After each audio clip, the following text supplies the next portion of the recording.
Electoral bonds का data चुनाव आयोग की वेबसाइट पर अपलोड होने के बाद से सार्वजनिक हो गया है। बता दें, चुनावी बॉन्ड डेटा की दूसरी लिस्ट आते ही कई खुलासे हुए हैं।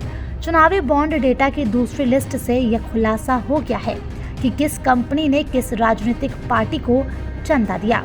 इसके साथ ही इस लिस्ट से यह भी पता चल गया है कि किस पार्टी को एक कंपनी या व्यक्ति की तरफ से कितना डेटा मिला।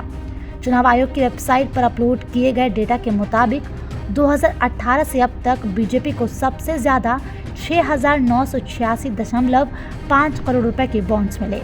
वहीं दूसरे नंबर पर तृणमूल कांग्रेस यानी टीएमसी रही, जिसे कुल 1397 करोड़ रुपए के चुनावी बॉन्ड्स मिले, जबकि बीआरएस को 1322 करोड़ रुपए और ओडिशा के सत्ताधारी बीजेडी को 944.5 करोड़ रुपए के इलेक्टोरल बॉन्ड्स दान में मिले। डीएमके देश में छठी सबसे बड़ी पार्टी रही, जिसे इलेक्टोरल बॉन्ड्स के जरिए सबसे ज्यादा चंदा मिला। इलेक्टोरल बॉन्ड्स के जरिए भारतीय जनता पार्टी को सबसे ज्यादा चंदा मिला है। वहीं टीएमसी, बीजेडी जैसी पार्टियों को भी इलेक्टोरल बॉन्ड से खूब चंदा मिला है।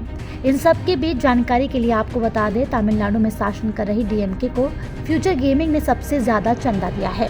Future gaming and hotel services के मालिक सैंटियागो मार्टिन को लॉटरी किंग के नाम से जाना जाता है। इस कंपनी ने करीब 1300 करोड़ से ज्यादा के इलेक्टोरल बॉन्ड्स खरीदे। चुनावी बॉन्ड्स डेटा की दूसरी लिस्ट से खुलासा हुआ है कि इस कंपनी ने तमिलनाडु में राज कर रही डीएमके को सबसे ज्यादा यानी 656.5 करोड़ रुपए के इलेक्टोरल बॉन्ड्स दान दिए।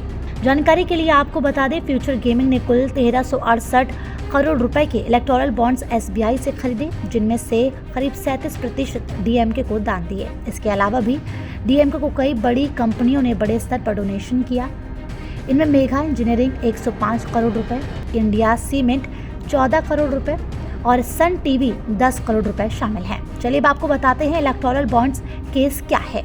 सुप्रीम कोर्ट ने 15 फरवरी 2024 को दिए एक ऐतिहासिक फैसले में इलेक्टोरल बॉन्ड्स को असंवैधानिक करार दिया था और स्टेट बैंक ऑफ इंडिया यानी एसबीआई को इस स्कीम के तहत बेचे गए सभी इलेक्टोरल बॉन्ड्स की जानकारी चुनाव आयोग को देने का आदेश दिया था।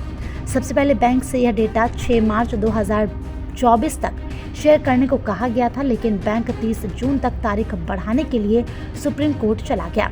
हालांकि देश की शीर्ष अदालत से एसबीआई को खरी खोटी सुननी पड़ी और आदेश मिला कि 12 मार्च तक पूरा डेटा चुनाव आयोग को दे।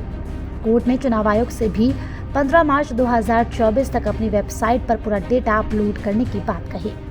फिलहाल इस वीडियो में इतना ही। वीडियो पर आपकी क्या राय है? अपनी राय हमें कमेंट कर जरूर बताएं। इसी तरह की खबरों के लिए देखते रहें सहारा समय यूपी उत्तराखंड।